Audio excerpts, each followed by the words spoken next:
Chapter 5, Part 2. Yes, Astra? There was a door nearby. It was not the door they'd come in by, but Astra didn't care. She kicked herself off the nearest pod lid as hard as she could and shot through the compartment like a missile. Pilbeam zipped ahead of her and opened the door. She grabbed the edges of it and fumbled through, imagining that black thing behind her reaching out its oily strands, its hungry tentacles. Shut the door! Shut the door!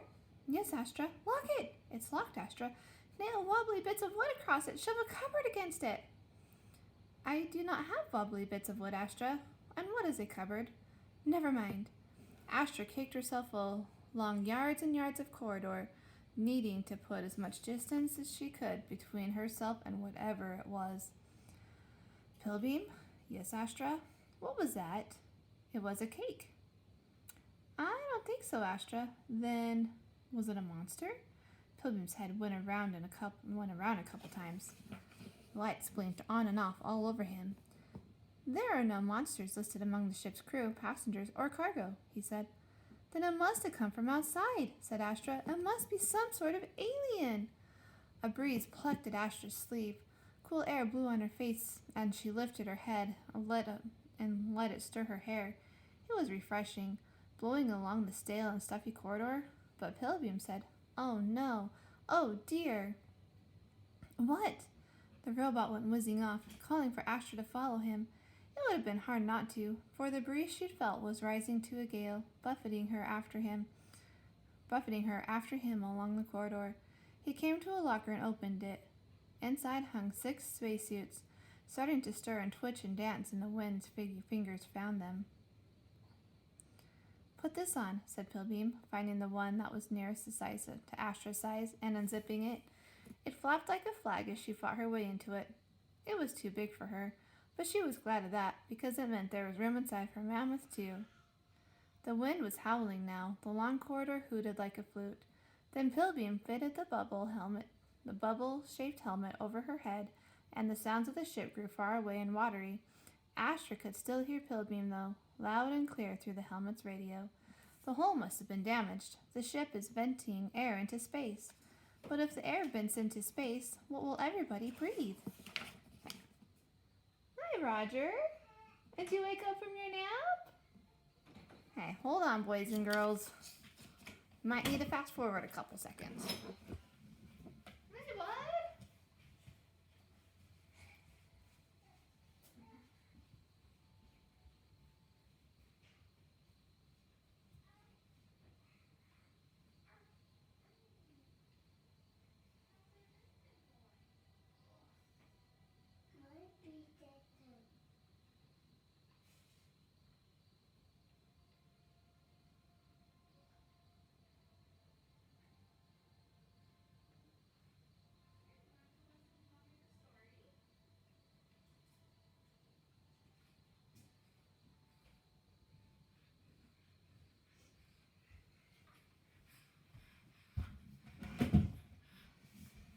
Okay, sorry, boys and girls. Both boys woke up from their naps right as I was in the middle of the second part of the chapter. Okay, we'll finish this real fast. Let's see, are we back under? Okay. The maintenance systems will repair the breach, said Pilbeam. The ship will generate more air. But there was another problem. The air that was rushing out of the ship wanted to take Astra and Pilbeam with it. It wanted to take everything that was not bolted down. Scraps of paper, lost wrenches went flying past. Blown dust dimmed the corridor lights, and a mug with I Love Nova Mundi on it bounced off Astra's helmet.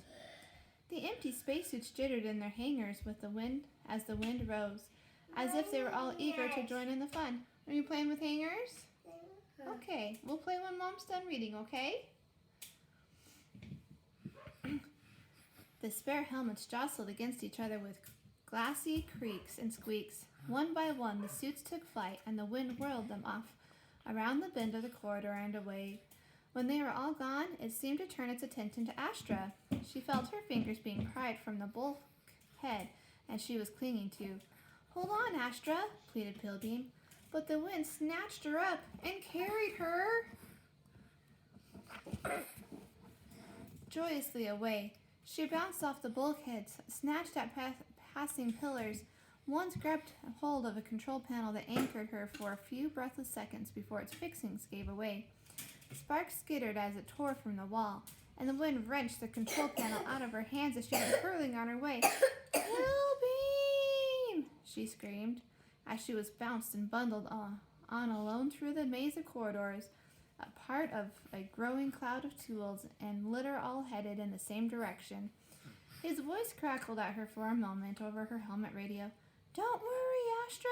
You have a spacesuit. I'll come and find you." But what good will a spacesuit be, thought Astra. I'll be lost in space. How will I ever get back aboard the ship? She was hurtling through the ship's outer sections now, through docking bays where shuttlecraft stood waiting.